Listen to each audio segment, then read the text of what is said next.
Гаспадыня кватэры на ўскрайку Мінска не змагла дазваніцца да свайго жыхара і паехала правяраць, ці ўсё ў яго ў парадку. Маладога мужчыну яна знайшла нежывым.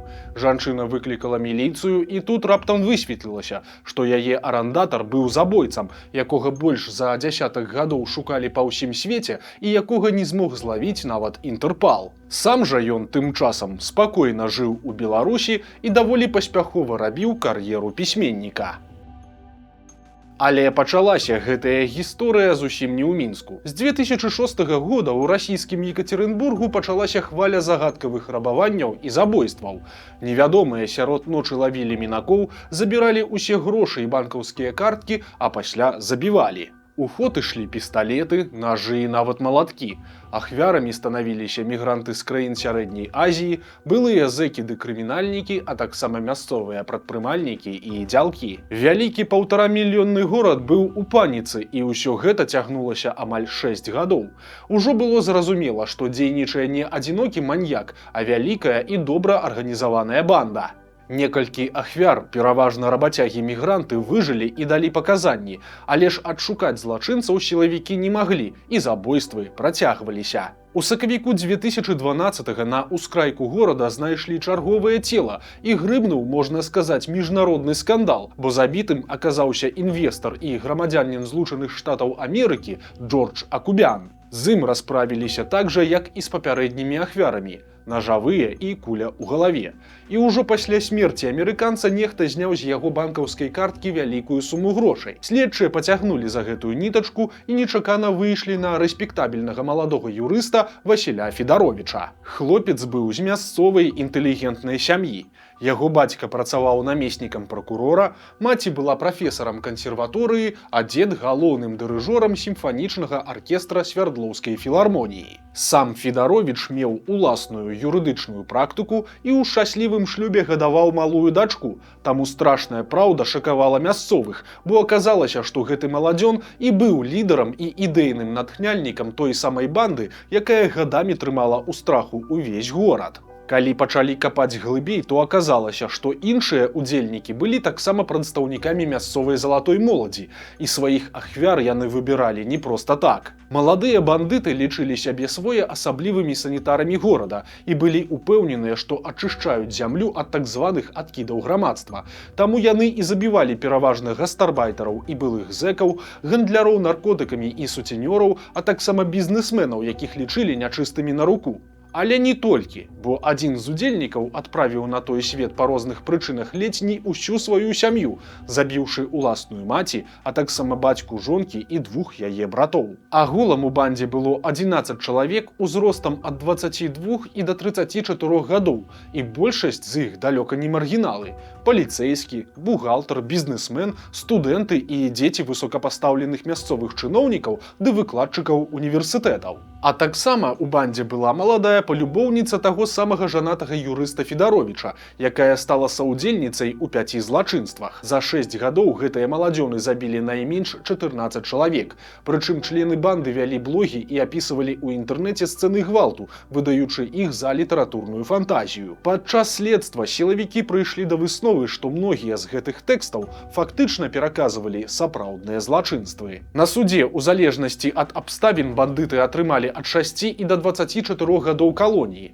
Так, лідару Федаровічу прысудзілі 22 гады, а яго каханка атрымала 9. І толькі адзін з удзельнікаў быў асуджаны на пажыццёвае зняволенне, але ж судзілі не ўсіх, а толькі 9 чалавек з 11. Справа ў тым, што яшчэ да затрымання аднаго свайго падзельніка забілі самі члены банды, бо той хацеў збегчы за мяжу, а вось іншы забойца змог паспяхова знікнуць і залегчы на дно. Сямён Ермалінскі адвучыўся ў Пецярбургу на авіяпрыборабудаўніка, але на жыццё зарабляў гандлем баявымі нажамі. Ён таксама быў выхадцам з інтэлігентнай сям'і.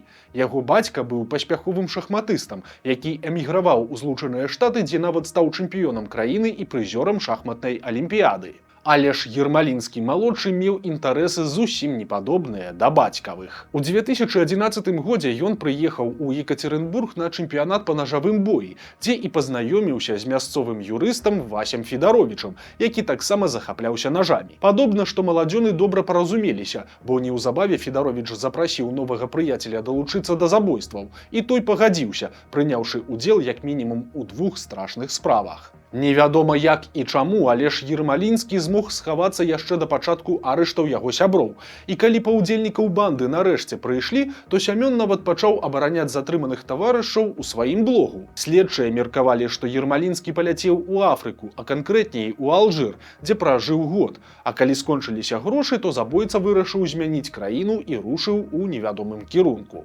Тым часам на радзіме Ермалінскі лічыўся адным з самых небяспечных злачынцаў, і арыенціроўкі на яго былі ў кожным аддзяленні паліцыі. Ермалінскі Сямён Аляксеевіч, 1987 года нараджэння.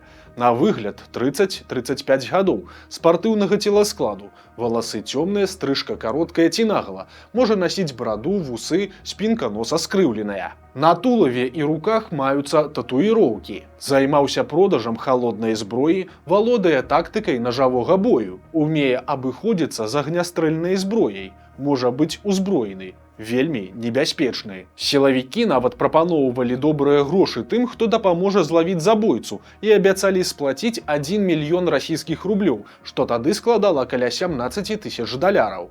Таксама да пошукаў Ермалінскага далучылі і Інтэрпол, але ж усё было безвынікова. Разглядалі варыянт, што Сямён з'ехаў да бацькі ў Злучаныя Штаты, але ж Ермалінскі старэйшы запэўніў, што сын з ім даўно не камунікуе.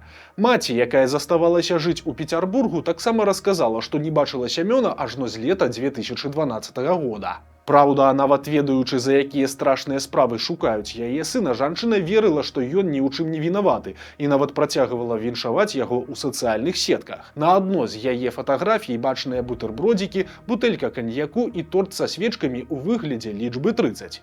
Подпіс адпаведны. Дарагі Сенечка, віншуем з юбілеем. Прывітанне ад усіх родных і блізкіх. Вельмі сумуем. З надзеяй на лепшае. Поспехаў.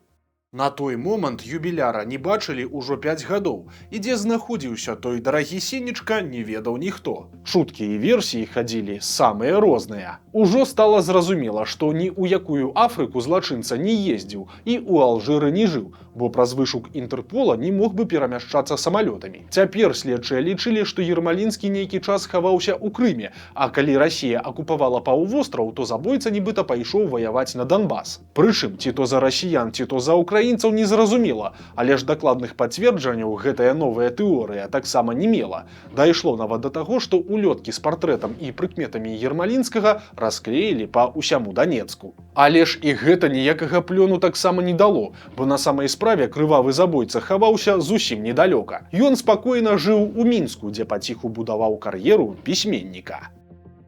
На самай справе Ермалінскі аказаўся самым хітрым з усёй банды. Калі сілавікі пачалі першыя арышты членаў банды Федаровіча, то Сямён адразу пачаў дзейнічаць. Ён абвясціў сваім пастаянным кліентам, што са дня на дзень чакаецца выдатная партыя унікальных баявых нажоў, але ўвесь тавар будзе толькі па перадаплаце. Такім чынам, ён атрымаў некалькі дзясяткаў тысяч даляраў і, прыхапіўшы грошы, адразу цішком выехаў у Беларусь. Невядома як, але Ермалінскі нават змог здабыць сабе новыя падробленыя дакументы, па якіх і зняў кватэру на ўскрайку беларускай сталіцы. Цяпер яго звалі Андрэй Міллер. Але ж дураком Міллер Ермалінскі не быў і добра разумеў, што лішні раз свяціцца нідзе не варта. Усё ж беларуская міліцыя выдатна супрацоўнічае з расійскімі калегамі. Большасць часу ён праводзіў у кватэры, і ад нуды Сямён развіў бурную дзейнасць у інтэрнэце. Ад імя Андрэя Міллера ён актыўна вёў сацыяльныя сеткі і блогі, спрачаўся на форумах, абмяркоўваў кніжкі, серыялы ды гістарычныя падзеі.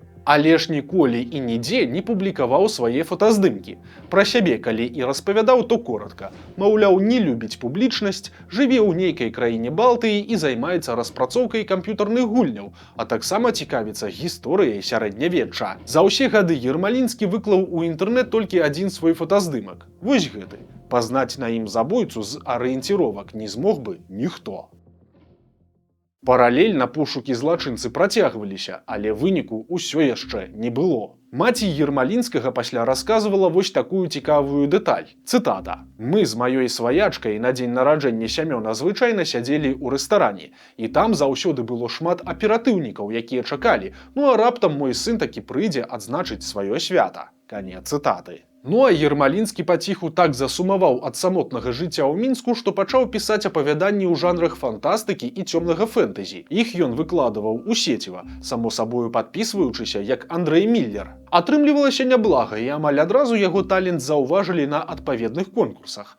Творы Андрэя Міллера пачалі публікавацца ў інтэрнэт-часопісах і фэнтэзі-альманахах. Усяго за сваю кароткую творчую кар'еру ён апублікаваўся ў 39 зборніках і часопісах, а 3 анталогіі з удзелам апавяданняў Міллера ўвайшлі ў спіс намінантаў на прэмію «Майстры жахаў». Ніхто і не мог падумаць, што загадкавы аўтар і сапраўды з'яўляецца майстрам жахаў, толькі не на паперы, а ў рэальнасці. Неўзабаве Андрэй Міллер абзавёўся нават пэўным колам прыхільнікаў і пасля апавяданняў вырашыў напісаць вялікі раман. Першую кнігу фэнтэзі-трылогіі пад назвай «Жудаснае стагоддзе» Міллер выклаў на сваім аўтарскім сайце. Там жа публікаваліся і першыя ўрыўкі з іншых яго твораў: гістарычнай аповесці «Белы крыжык» і фантастычнага дэтэктыва антыутопіі пад назвай «Чырвоная каралева». На тым жа сайце Андрэй Міллер апісаў сябе так: «Жыву ў Еўропе, працую рэдактарам, хоць па адукацыі і ракетабудаўнік». На справе ж Ермалінскі па-ранейшаму заставаўся ў Беларусі. Ён працягваў ціхенька і непрыкметна жыць у Мінску і праяўляць актыўнасць выключна ў інтэрнэце. Справы ў яго ішлі няблага.